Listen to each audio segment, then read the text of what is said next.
It's 2:30 in the morning when you notice out of the corner of your eye the shadow move. You're glued to your phone, reading the latest updates from your friends.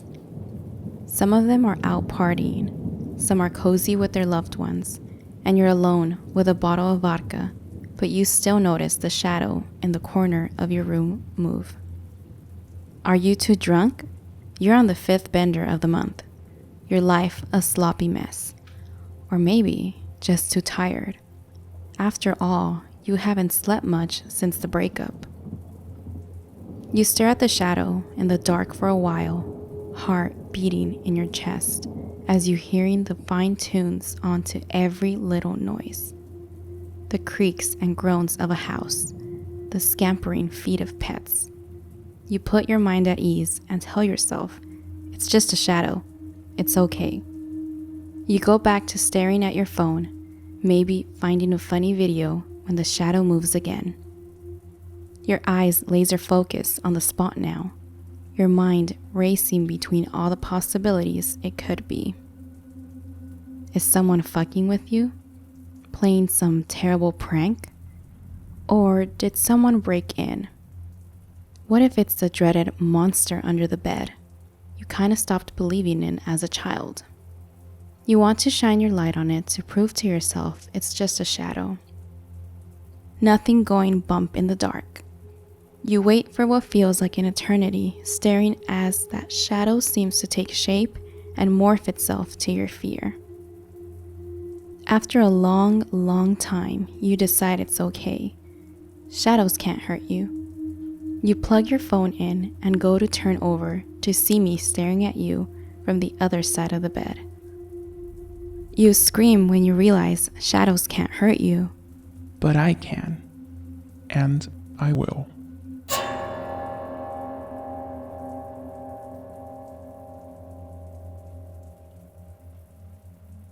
Not so much a scary story that's fake, but the realities of what I see working in a nursing home. Because believe me, that's what's terrifying. To see men and women who have lived lives spanning decades become unintelligible, to soil themselves, forget their children's faces, and to scream help into the night over non-existent demons. That's what partially keeps me awake at night, is thinking there's a good chance one day I'll develop that. To forget who my daughter is, to forget how to feed myself. All that's pretty scary. Honestly though, there's something even worse than that. It's the lucid days some of them get. Days where they are back to their pre-dementia selves.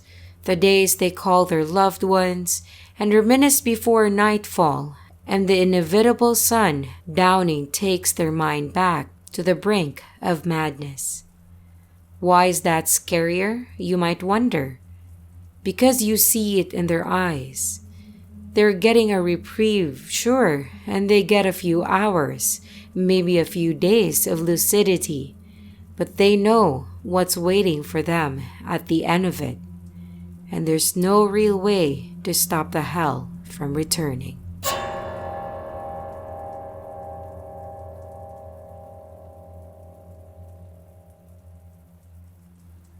I always wanted to be the perfect 1950s housewife. Something had just always spoken to me about the attire, the way of life. I loved it. I would even dress up like pinups for the day while I cleaned, obsessed with the looks. All of that was hard to do with a new baby though. My sweet Isabel kept me up most nights with her crying, and my amazing husband did his best, but he worked long hours and often traveled. Quite a few times, I would find myself falling asleep cleaning or cooking. It was okay though. I was determined to be the perfect wife. Thanksgiving morning came and my husband would be home early from work to eat with his family, and I couldn't have been more excited. I woke up extra early, still almost half asleep if I'm being honest, to season and dress the turkey before covering it and putting it in the oven. I wanted to almost slow cook the turkey so the meat practically fell off the bone. Next came time to take care of myself. Such a mess. I had to get my hair and makeup just right. I spent the rest of the afternoon cleaning and cooking sides when my husband walked through the front door. And there's my lovely wife. He was such a sweet man, always making me feel like a queen. He kissed me on the cheek and went to the back of the house where our daughter's room was. I took the turkey out of the oven and began to uncover it. Honey, why is there a turkey in Isabel's crib? I heard behind me, half amusement and half confusion in his voice. I froze, trying to retrace my steps mentally. I was just so exhausted all the time, so what did I put in the oven if not the turkey? I hesitated for a moment and finally uncovered our Thanksgiving dinner. I must say, the meat really is falling off the bone.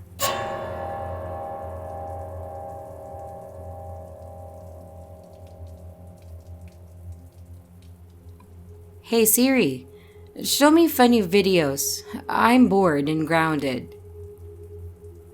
Hey Siri, show me funny videos. Hey Siri, show me funny TikToks. Hey Siri, show me videos of people falling and it's funny. Hey Siri, show me videos of people getting hurt.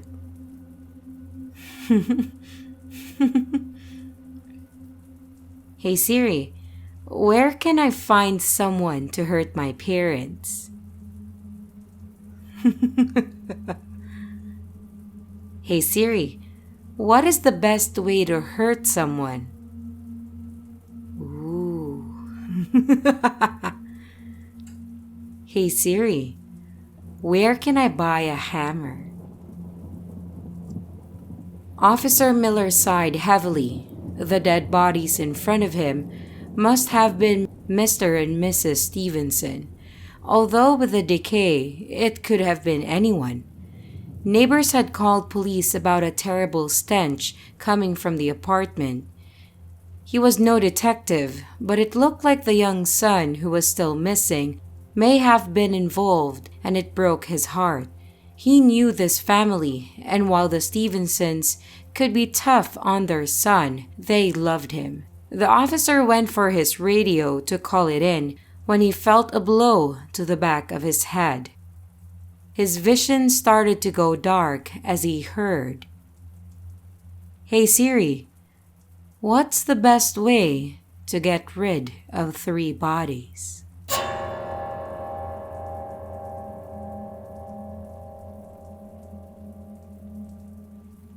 I always loved Halloween as a kid. I loved going around with my friends and filling up our buckets or pillowcases with as much candy as we could. As I got older, egging houses and scaring little kids for their candy is what I loved most as a teenager. Now, as an adult, I love seeing all the creative costumes and seeing the community come together. This Halloween was a little different than most. The governments were being strict about social distancing because of COVID-19, but we as a community decided that we were going to do our best. My eldest was dressed as Darth Vader, and my youngest was the little baby Yoda from all those cute memes you see on social media. I had sent them out earlier and was answering the last trick-or-treaters of the night. It was getting late when a tiny little knock came from the door. I opened the door to almost a cliche of a costume. A tiny little ghost, a pure white bedsheet, was standing in front of me. Tiny little pail in hand, the poor thing must have been cold because they were shaking so bad. "Go on, honey, you can do it." A woman dressed up as Catwoman stood on the sidewalk, encouraging the child. The little ghost still stood in silence, shaking. I smiled, remembering how nervous I was the first time I went trick-or-treating. I went for the half-empty bowl of candy when I heard a thunk.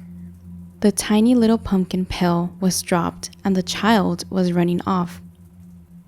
"Oh, honey, no, stop!" Catwoman ran off without thinking to stop and grab her child's pill.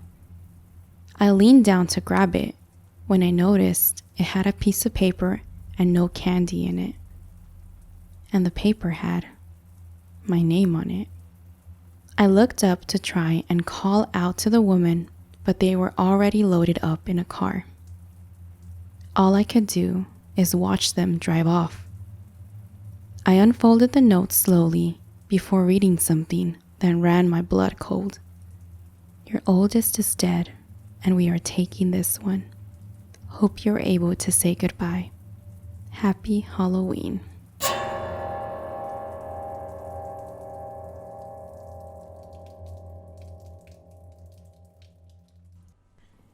Daniel was always an odd child, even as a baby.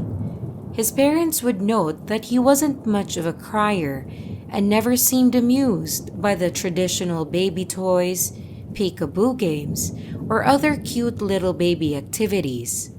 And as he became a toddler, he seemed to always be busy, but not playing like other kids.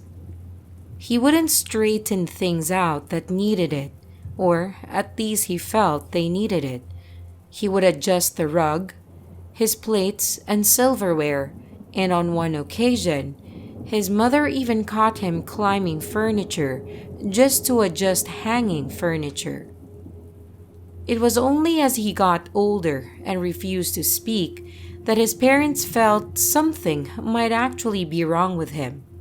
When they took him to the doctor to be evaluated, they finally got the news they were looking for: high-end autism with a severe case of OCD. The parents were relieved to finally know what they could do to help their son grow and develop. With much therapy, along with a few other medications, Daniel became a bright boy who finally blossomed, talking, playing with his friends, and there were only ever some signs of his OCD, but they were manageable. His autism became part of him and not his defining feature. It was around that time that they had their second child that the parents, after Googling for a few hours, decided that maybe their first child didn't have any of those things, and it was simply just a misdiagnosis on the doctor's part. They decided then and there that he should stop his medication routine. The first night they brought their daughter home, it was around 2 a.m. that the father woke up to the sound of tapping in a quick succession of 3 each time.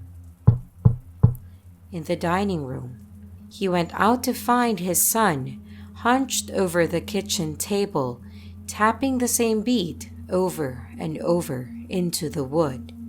He hadn't seen his son do this little ritual since before the diagnosis. As he approached, his son was mumbling to himself over and over. Legs, arms, spine. Wasn't straight, now it is. Legs, arms, spine. Wasn't straight, now it is. Legs, arms, spine. Wasn't straight, now it is. It was then the father heard his wife screaming from the baby's room. Daniel seemed to snap out of the ritual and look at his father. "It's okay, Dad. I made her straight. She snapped a few times, but she's straight now."